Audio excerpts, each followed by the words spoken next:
If you are a great Spectrum fan like what I am, then I'm hoping you'll really like this video, because in this we have 3 ZX Spectrums.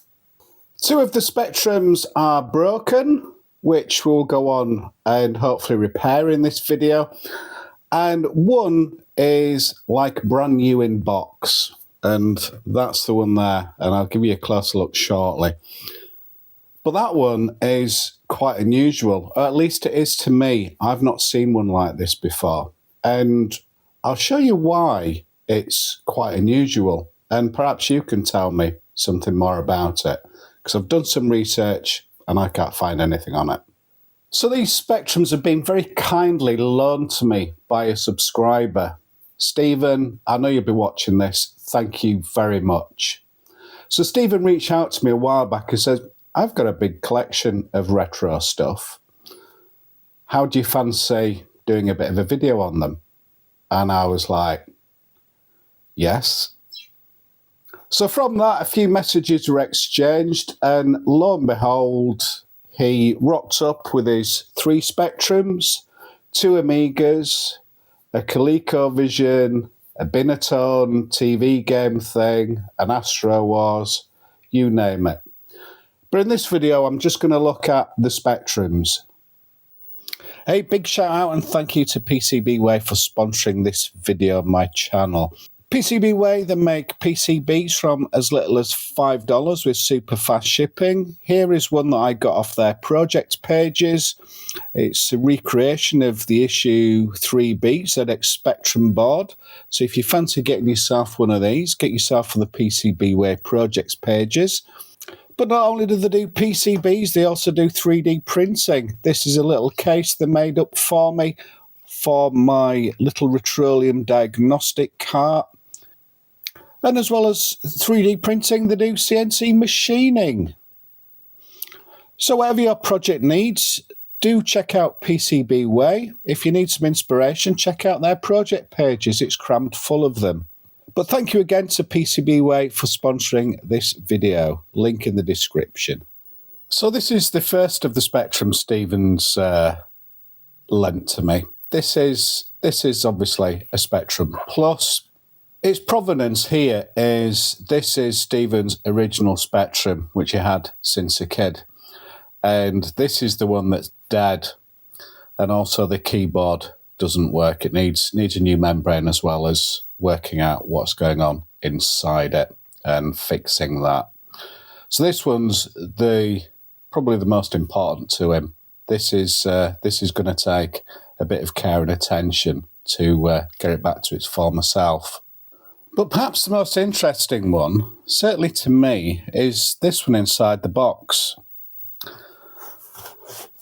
The box itself is in extremely good condition, but we won't worry about that. We'll come to this one in a bit. It works perfectly, but as I mentioned, this one certainly seems quite unusual.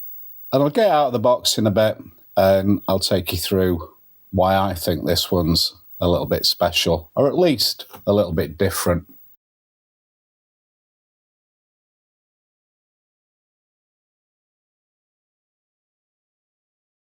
So this is Stephen's original Spectrum Plus, which had new back in the day, which he's obviously got a soft spot for. It's currently not working, and I'll show you that in a minute. And he wants to get it turned around and seeing what we can do with it. Overall, it's not in bad condition, I suppose. We've got all the screws missing, but we can sort that relatively easily. And we've also got the typical thing that you see where people have been in before doing the keyboard membrane and put too long a screw in and end up with a hole through there. But it's not too bad, is it? It's going to need another keyboard membrane as this one's goosed, but yeah, I think it's not a bad place to be starting at. On the basis that it's not working, I'll take the board out of the case. There's no reason to leave it in the case, it's just going to get in the way. So we'll bob the motherboard out.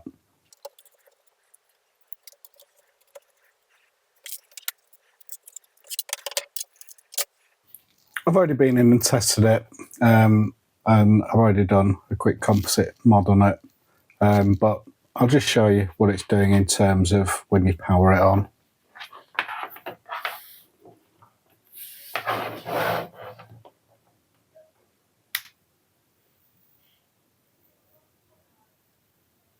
Yeah, I think that's fair to say that it's broken, and I strongly suspect that we're going to have a problem with, well, I strongly suspect we'll have a problem with a few things, to be honest, but I suspect at this time the RAM and the ROM, possibly even the ULA, but we'll dig into it and we'll have a look at it.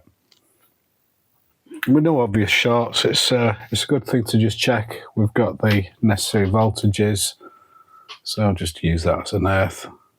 And on the lower RAM, got -5. Then down at the bottom, we've got the 12 volts, and we've got 5 volts as well. So we've got the 12 volts, -5 and +5, and no obvious shorts. Nothing seems to be getting hot, other than the ULA starting to warm up, which you'd expect. So far so good. Next thing I'm going to try the diagnostic cart.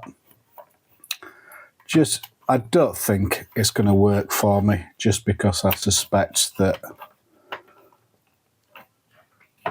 either the ROM or the CPU's broken, and I'm not going to get a signal. But we'll give it a whirl anyway, because you never know till you try, do you? That's it powered on.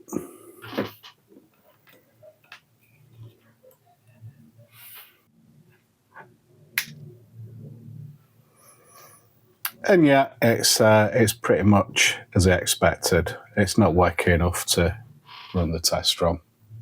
First thing I am going to double check though is I'm going to take the ULA out and check that, just simply because it is a socketed chip and the ULA can cause all sorts of potential problems.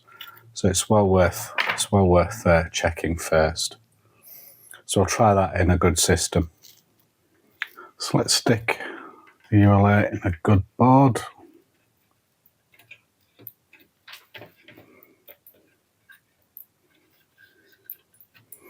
Being careful to make sure it's orientated correctly, with the writing heading downwards. Little marker up at the top if you're not familiar with chip markers. And let's power it up. Get some power.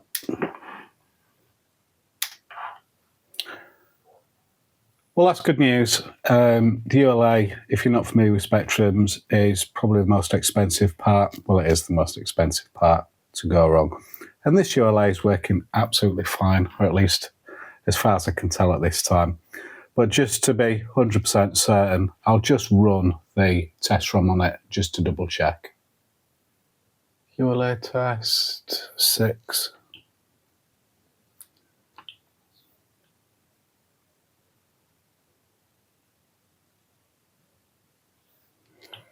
All seems good.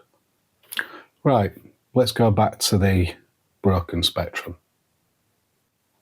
Right, back with the broken one, just to make sure there's nothing totally weird going on. I'm going to try the good ULA. This is a modern reproduction. They're quite expensive, but they do work excellent. Just in case it behaves slightly differently now with this one in. Let's give it a whirl.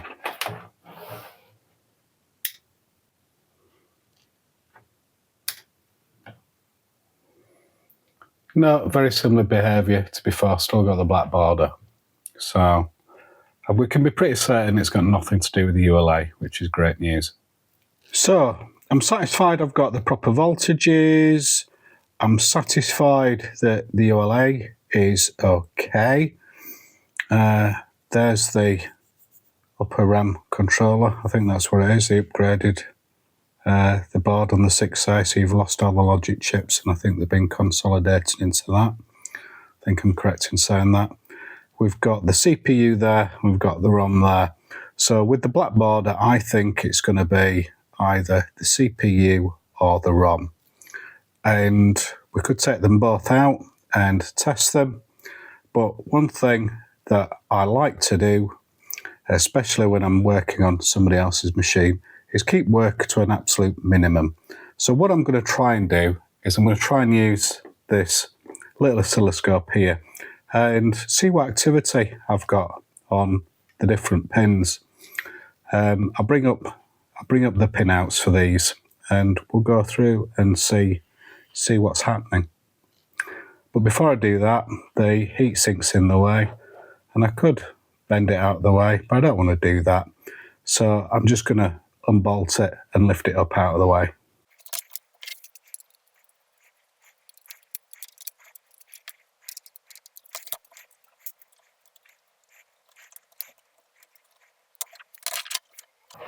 Now it looks a bit crazy, but I'm not too worried about causing damage to the voltage regulator, as that's going to be replaced anyway for a little Traco unit. And once I've done that, I can get rid of the heatsink. But just while I've got the machine on, just to save any extra problems, I'm just going to leave that heatsink flopping around.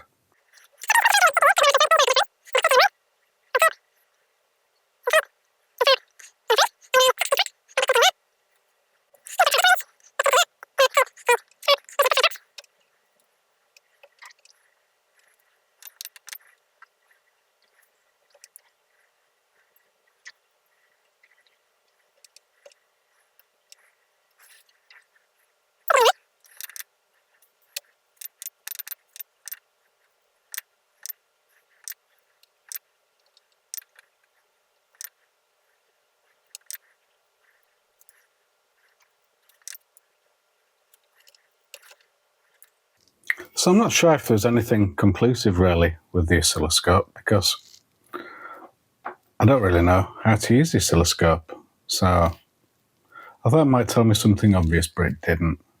It might be something obvious if you know what you're doing.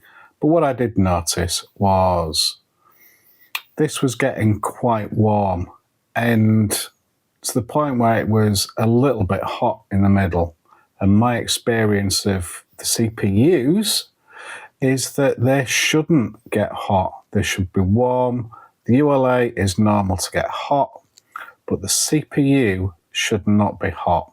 And this had a noticeable hot spot just around there. So executive decision, let's get the CPU out and let's give that a try. I think this is where the problem's going to be. Fingers crossed.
Right, so this is a fully working specky. Let's, so I've got the ROM. I've got the CPU out of the broken machine. So we think it might be the CPU. So let's put it to the test.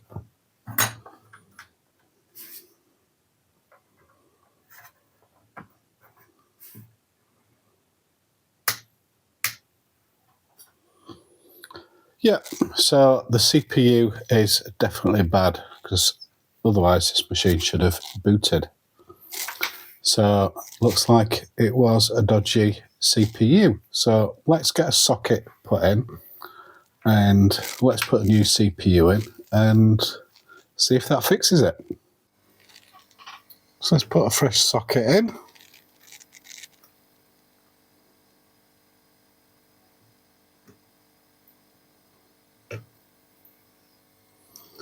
The desoldering station has done a good job there. The hole's nice and clear, so that's gone straight in. If you've not seen that video, it is a recent one, so look out for it. It's really handy, the desoldering gun.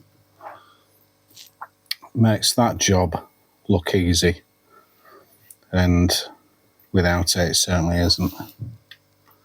So that's that in. It's that nice and steady. Is it going to fall out if I spin it over? No, that's got a nice grip on it.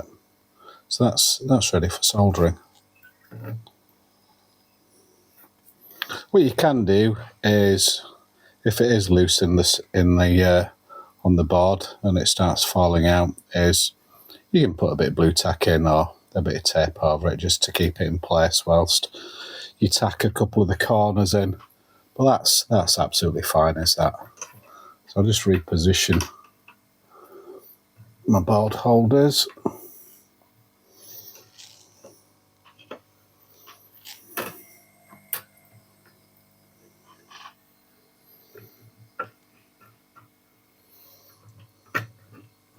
Another really good buy, this.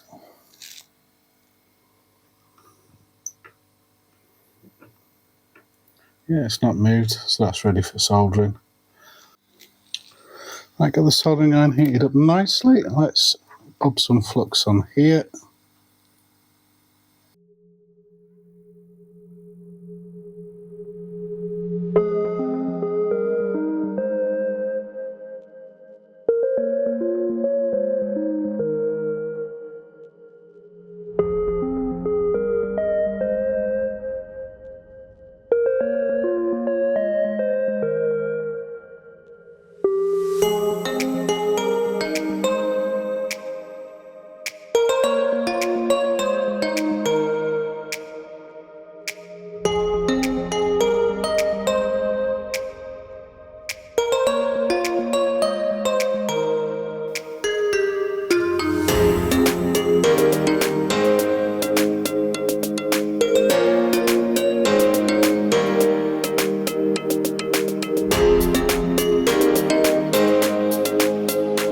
So that's the new CPU in.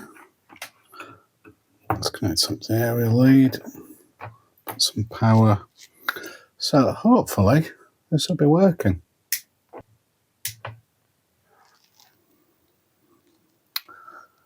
Ooh, we're very close, aren't we?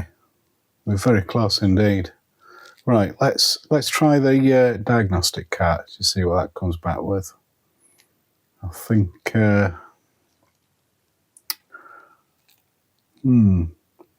let's try the diagnostic cart, see what it comes back with rather than second guessing it. Right, diagnostic cart's on it.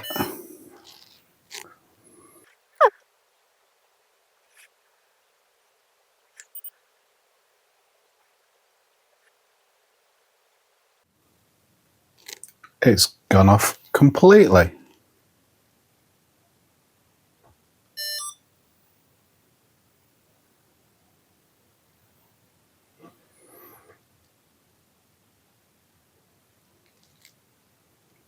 Why is it doing that? Shouldn't be turning itself off and on again, should it? Just turn it off.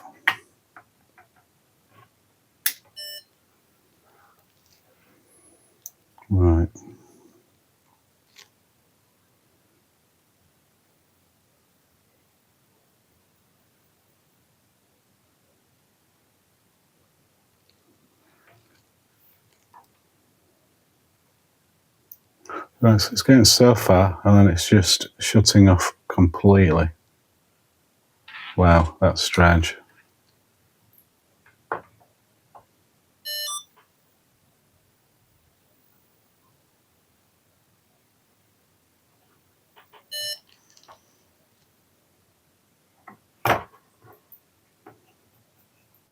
Well, I lost the audio for this clip here, but basically what I'm waffling on about and waving my hands around is a couple of really simple problems. The overheating was just simply because I wasn't using the heatsink on the voltage regulator, which was causing issues with that.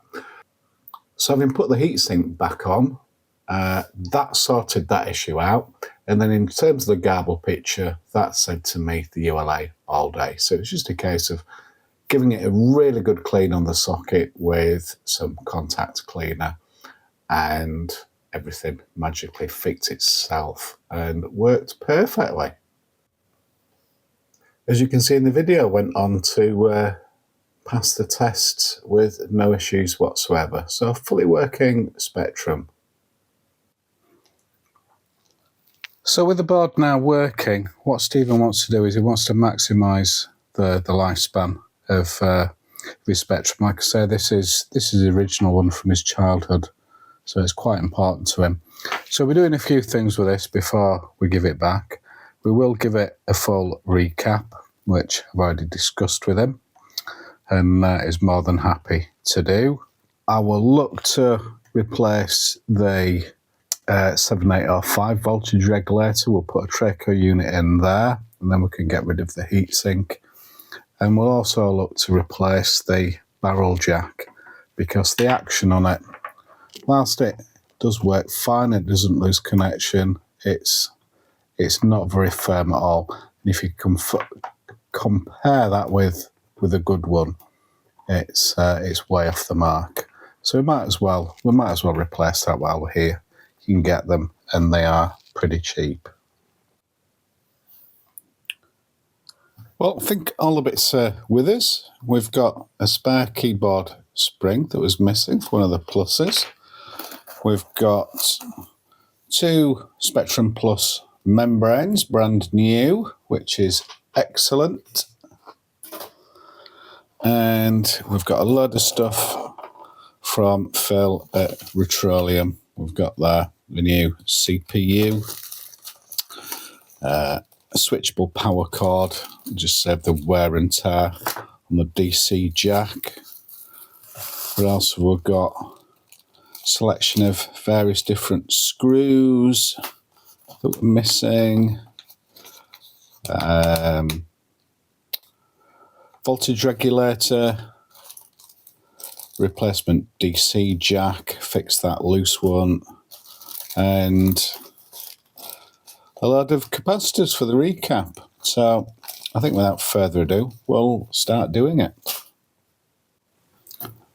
First thing I'm going to do is I'm going to do all these blue things, the capacitors. For some reason though, there's one that's a different colour, but it's looks factory. But there you go. Well worth doing on the Specky. If you haven't seen my previous videos on the Spectrum, they will be problematic either now or sometime in the future. Well worth doing. So we will do those first. If you've not seen these before, I'll do a couple then, and I'll just speed it up because it's all the same after that.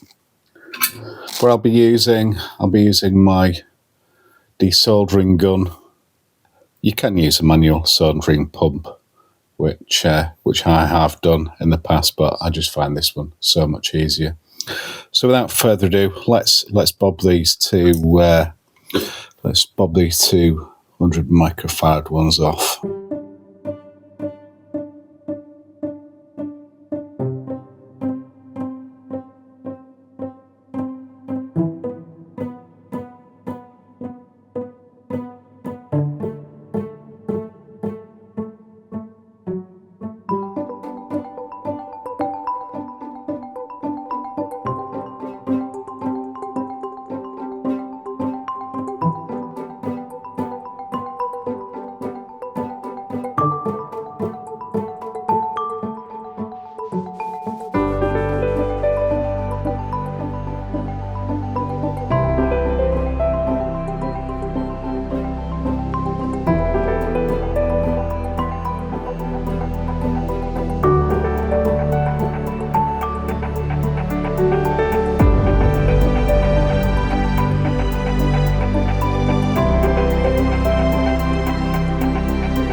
Right, I've just moved to this platform because I find it a bit more stable. I'm going to see if we can get the power jack off, which the connectors on this one are a bit chubby. So, see how we get on. Might just try heating it up to begin with.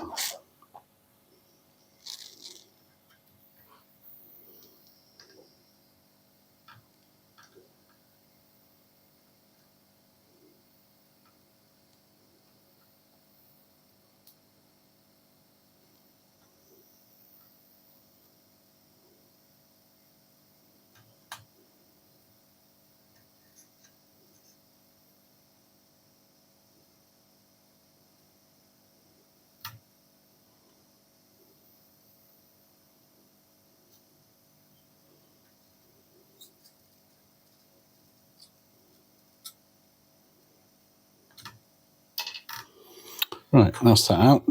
Not too bad. If we can clean these holes up.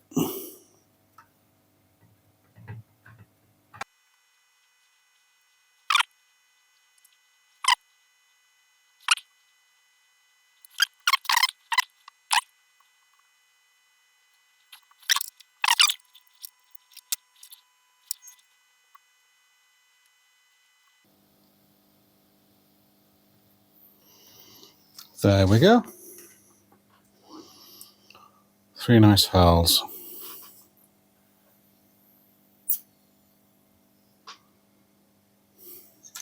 Right. I think what I'm also going to do while I'm here is I'm just going to bob this heatsink off. Should have done before, really, before I started trying to get that power jack off, because it's only going to help and get rid of heat, isn't it?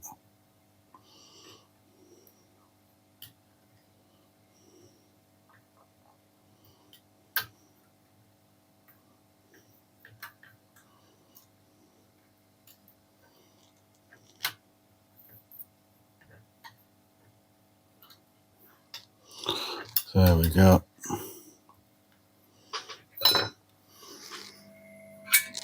We might as well see if we can bob this off as well.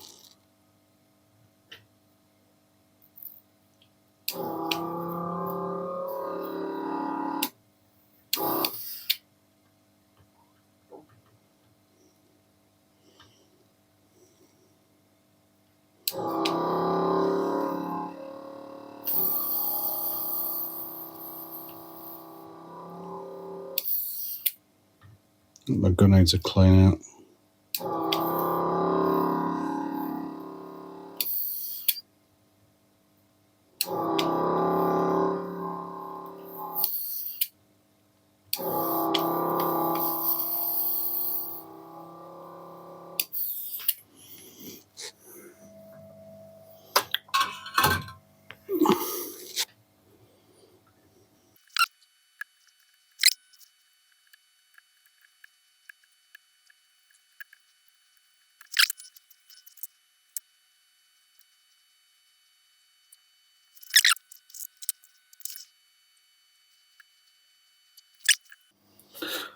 Right, we won't need the heatsink anymore because we're going to replace the voltage regulator for a much more heat efficient one, and we'll do the DC jack as well. So what should we do first? Should we do the voltage regulator?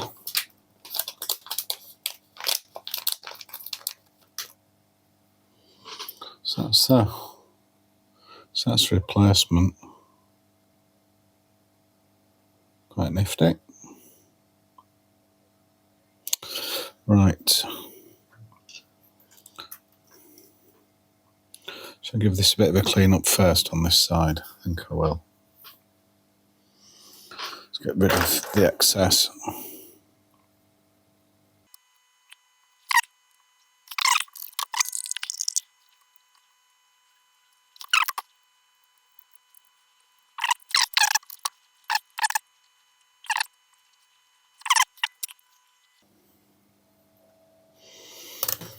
Oops. So that voltage regulator should just drop straight into the existing pins.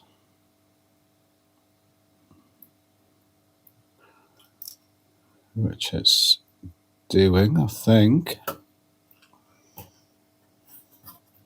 We've still got a bit of, I think one of the holes is still blocked, so let me clean that out. Well, that middle hole there, that took absolutely ages to clear, did that. And oh, he didn't miss any fun there, that's for sure. Never mind. But let's solder this on. So that's the new voltage regulator going on.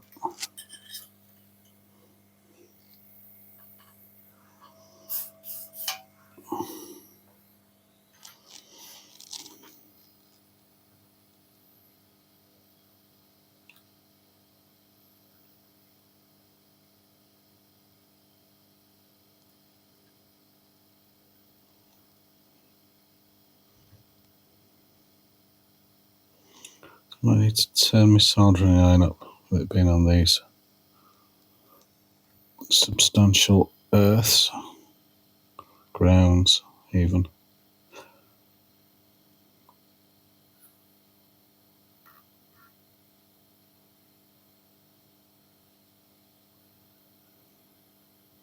It's not quite melting. Let me just turn it up a little bit.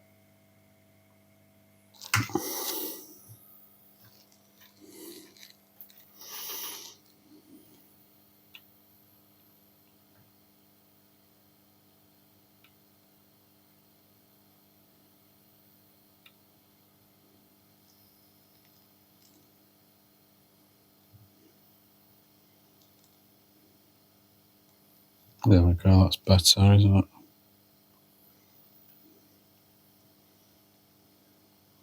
See the last one. I can't always see that well how it's gone, just with where the phone is recording. So I'll just double check that. I'll turn my iron back down. Right, let's try again. Just wick some of the solder away. Right.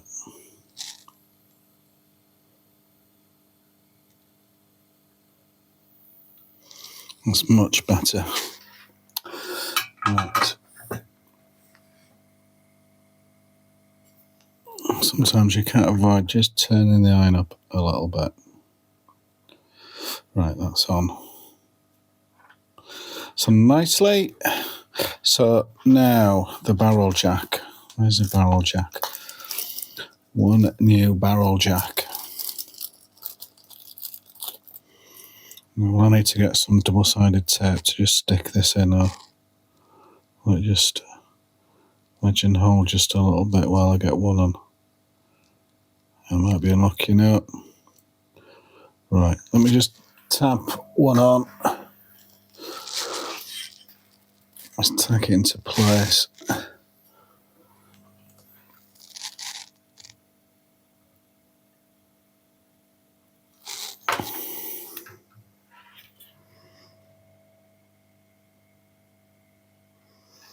Wait for my iron to warm up again.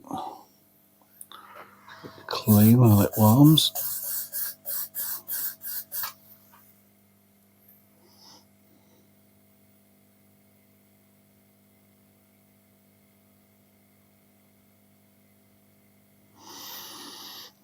Whole blob of solder on there. So they're going to be best if I come in from the back, do you think?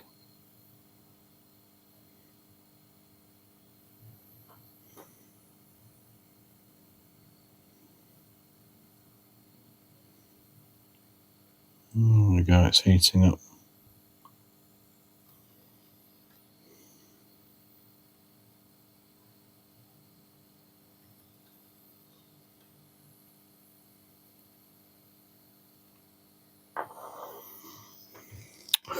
Looks pretty good. Right, let's just warm it back up and just make sure it's flush.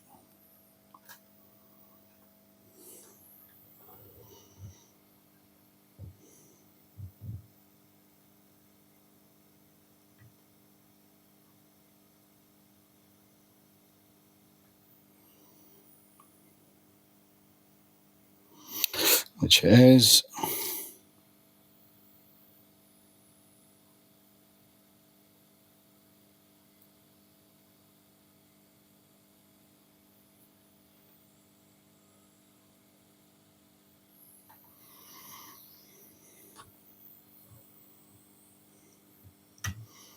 Try and give you the best view I can.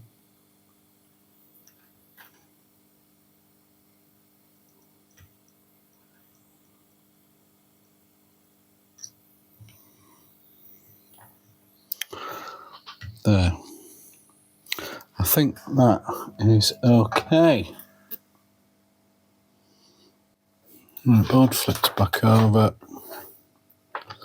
That power jack feels so much better. Got the area lead in. Power.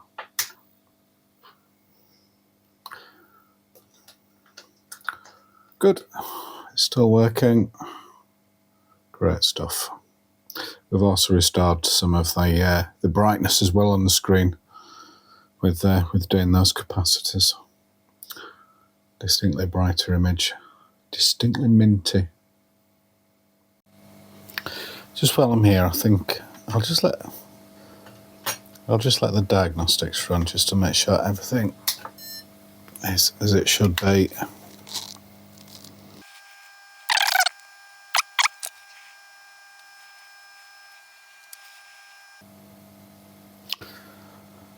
Yeah, I think as far as I can tell at this moment, we are all good. Just the last thing to do, I will take my CPU out that I used to test it. Just make sure everything's plugged and plugged, which it is. So that's my CPU. And we'll put Stephen's brand new one in.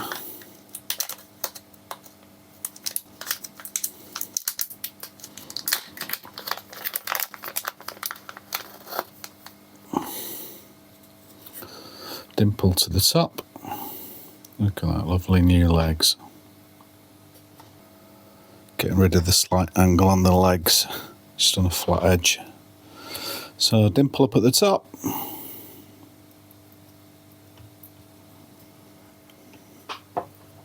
Oops.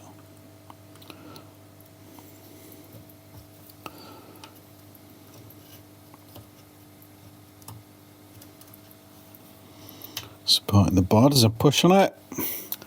Right, that's good. Let's just plug in, power on.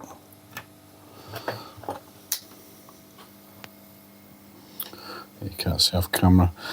Yeah, that's booted absolutely fine. So that's great. Great news. So from a hardware point of view, what we've got left to do, there's just the keyboard membrane to replace, which is a little bit more complicated on the Spectrum Plus, but not too hard. Right, a few screws.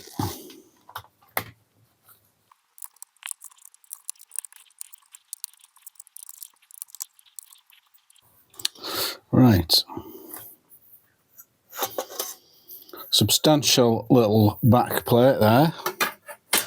Stephen's asked if he can have all his old bits and pieces back for prosperity, and why not?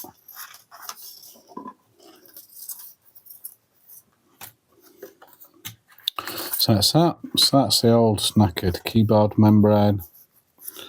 So put that to one side for Stephen. So he's got that. We've then got the new keyboard membrane over here. Just gonna get something under the edges of either side of the keyboard, because otherwise, see, it just lifts it up, it just makes refitting harder. So we just need to take the weight off the key, stop them being pressed down. That'll work. That'll work. As long as the keys aren't being pressed, all's good. Making sure that rubber mat's sat nice and flush. Flush. And then there's a couple of little locating pegs. That's one, that's the other. So that should be fine. And we'll do the clamps once we've got it screwed down the back plate.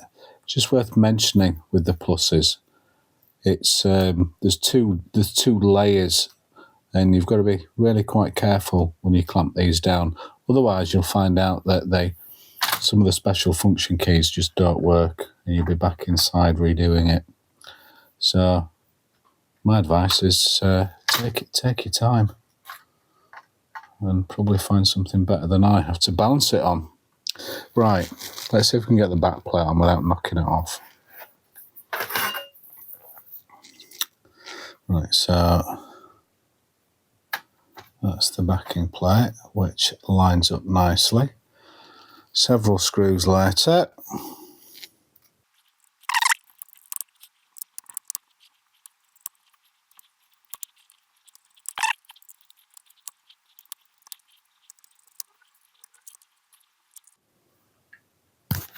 Right, let's get these cable clamps on.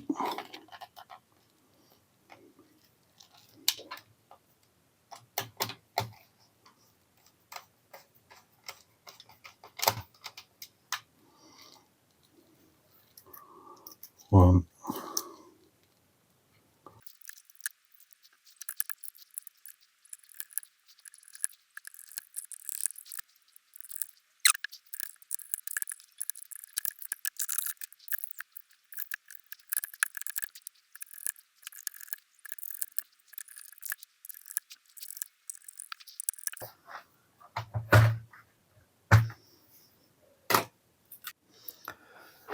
Right, fingers crossed. Should work, shouldn't it?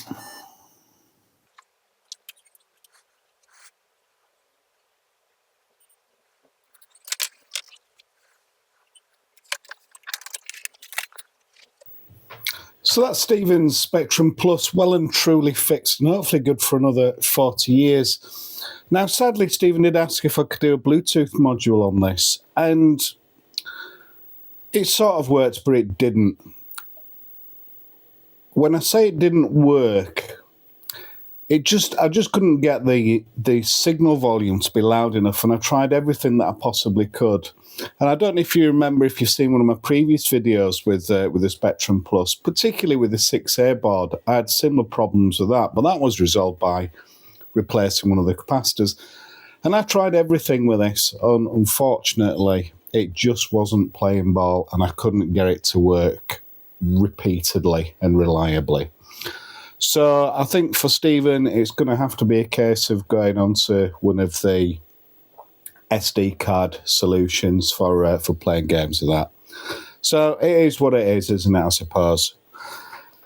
His other Spectrum Plus, that was, I'm not going to do a video on this. I'm not going to include this. This was pretty much fit and healthy. It just needed the keyboard membrane replacing, which I've done on the Stevens original Spectrum, so I'm not going to repeat that. It's the same thing. The only difference with this one was it was a bit problematic with the left hand connection on the motherboard. So I just teased the pins out a little bit and some contact cleaner, and it's working perfectly. So repair wise, that's it for this video. However, before you disappear, I did mention at the beginning there's an unusual Spectrum of Stevens, so that's coming up now.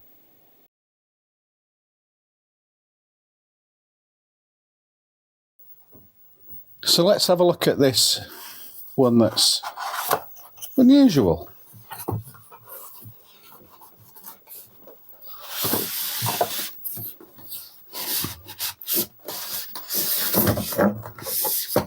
Get a box out of the way. Whoops.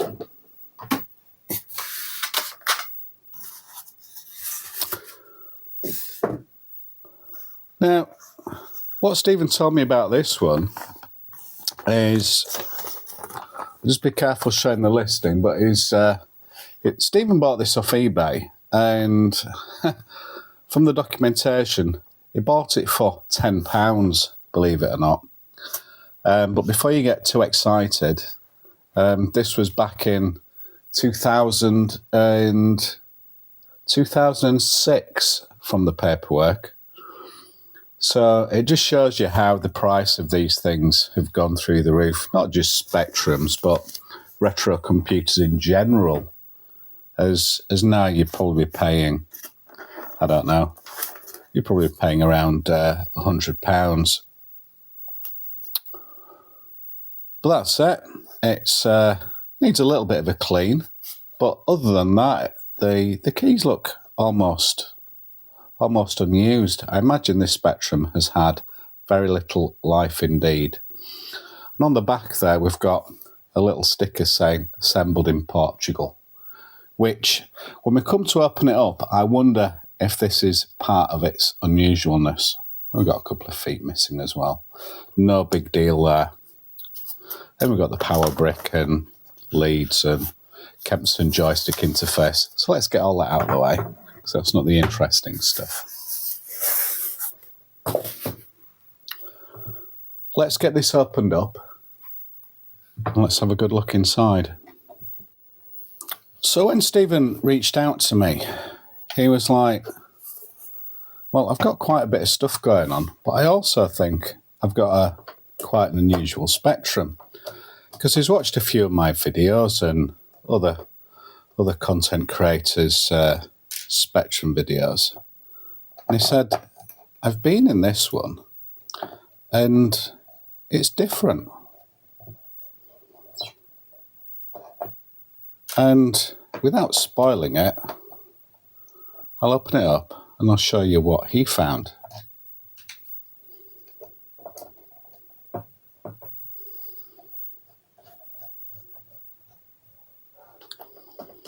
And I've had quite a few Spectrums. I still have quite a few Spectrums, but none are like this. And I wonder if it's because it was made in Portugal.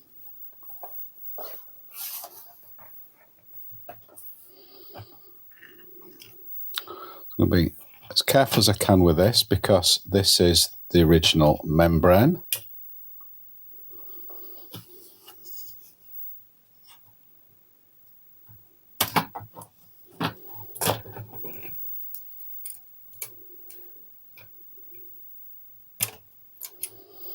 Right, so that's that out of the way. Now, I'll let you have a good look at that. In fact, I'll take the motherboard out. Not that we need to really, but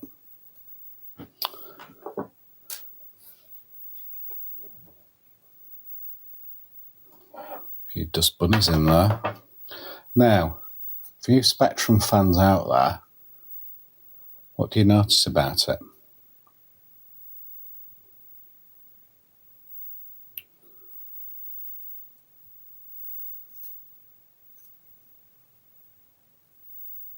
Right, if you haven't noticed already, I'm going to tell you.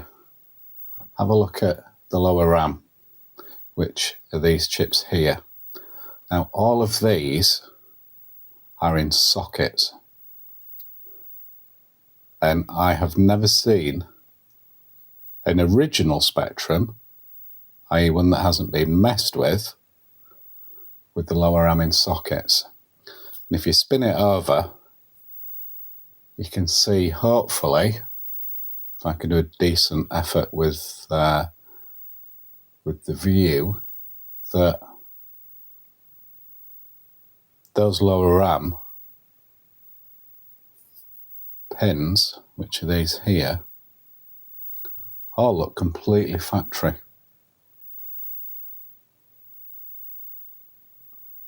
So this is a 1983 issue 4B, and I do have a couple of issue 4B Spectrums, and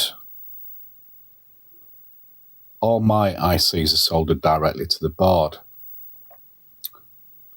I'm wondering, and Stephen was of the same opinion because he's tried to do some research and he hasn't found anything either. I'm wondering if these were made by Timex for different markets, and as a result of that, they decided to socket them, which sort of like goes against the ethos of Clive Sinclair, because it's going to cost more money to put chips in sockets. Now, familiar with the 16K models, where they put sockets in for the upper RAM, these are also socketed.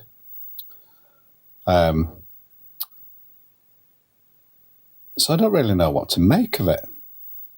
I wish every Spectrum came with all the RAM socketed, because that would make life considerably easier. But all the RAM on this board is socketed, and it all looks factory original. The ROM isn't socketed, the CPU isn't socketed, the IC's up there, none of those are socketed, but all the RAM is socketed. Well, I won't waffle on because I simply don't know what the answer is. Me and Stephen are of the opinion that with it being assembled in Portugal, there was a difference in the manufacturing, but I can't find anything out on the internet. So the comments are there to assist me, hopefully. If you do know the answer, drop a comment. It may be something really simple and obvious like that, or perhaps there's something more in depth about it that neither of us are aware of. It will be interesting to know whether this is rare or just uncommon. I've no idea. But it'd be nice to know. So a quick heads up on videos I've got planned upcoming. I'm going to give this a go again, the oscilloscope that I used in this video where I didn't really know what I was doing. I want to have a go with it properly and see if I can get to the bottom of diagnosing certainly faulty Z80 CPUs without having to rely on swapping it between known working versions. See how I get on with that. And what I'm also going to do is I'm also going to do a video on a bit of a marathon retro brighting. Like I've got the Atari SF314s. I've got two of those here in various states of yellowness. I've also got a couple of Megafile, Atari ST Megafiles, which one of them I did retro bright and the other one's needs doing. So I'm going to do a marathon retro brighting session with this Atari stuff, and I'm going to take you through step by step how I do it, and I'm hoping I'm going to get some really good results from it. So if you want to see that and more besides, don't forget to subscribe. Thumbs up is always appreciated. In the meantime, just a very big thank you to Stephen for loaning me his Spectrums to repair. He's very kindly as well, for my support, he's offered to buy the channel a bench power supply, which was unexpected, but really, really much appreciated. So thank you, Stephen, and thank you to you as well for watching. I hope I'll see you again soon in another video. Bye for now.